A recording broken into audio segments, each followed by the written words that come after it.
To be honest, this is probably going to be and I'm going to say this at this table, the most pro-black president that we've had in our lifetime.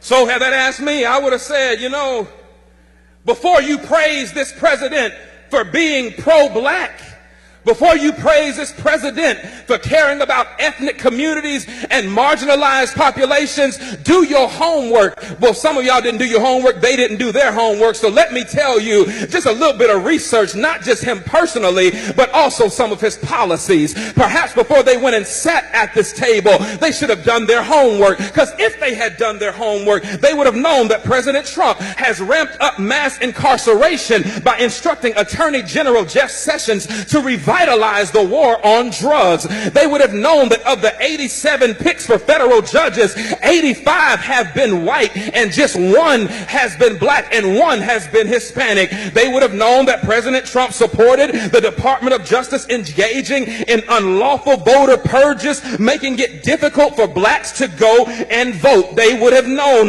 that Trump is ending protection for predatory lenders, which disproportionately harm black people. They would have known that he is ignoring the affordable housing crisis by ordering HUD to triple the rents of poor tenants in public housing, which mostly affect black people. Do your homework. They would have known that he is proposing cutting $200 billion over the next 10 years from supplemental nutrition assistance programs that will bring more hunger in black and brown communities. They would have known that Trump is worsening the health of black communities through environmental deregulation, which disproportionately harms black people through exposure to pollution. Now, that's just a few on the policy side, but you don't have to go too far to ask what about him personally would make me know that he is not pro-black. I'm glad you asked, because in 1970, Trump's real estate company tried to avoid renting apartments to black tenants and gave preferential treatment to white tenants. He began his 2016 presidential campaign with a speech disparaging Mexican immigrants as criminals and rapists. Y'all remember that? In 2016, he said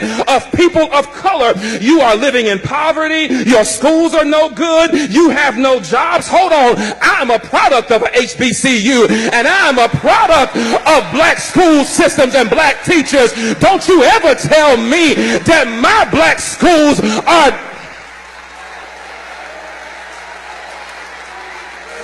Hold on, I ain't done. He says you have no jobs, so what do you have to lose from electing me? In 2017, Trump said 15,000 recent immigrants from Haiti all have AIDS, and 40,000 Nigerians once seeing the United States would want to go back to their huts in Africa. He spent years suggesting that the nation's first black president was not a citizen of these United States. He called Puerto Ricans who's criticized his administration's response to Hurricane Maria. He called them politically motivated ingrates. Hold on, but he called those who marched beside white supremacists in Charlottesville, Virginia, he called them very fine people. He hired Steve Bannon, a white nationalist, as his chief strategist. He called Haiti and other African nations S-hole countries, and he's taking credit for an economy that has not been built on his administration, but was built on the backs of 8 years of hard work under the Obama administration. Negroes, please, don't you come up in here talking about this is the most pro-black president that you have ever seen when the record suggests that he cares nothing about people of color.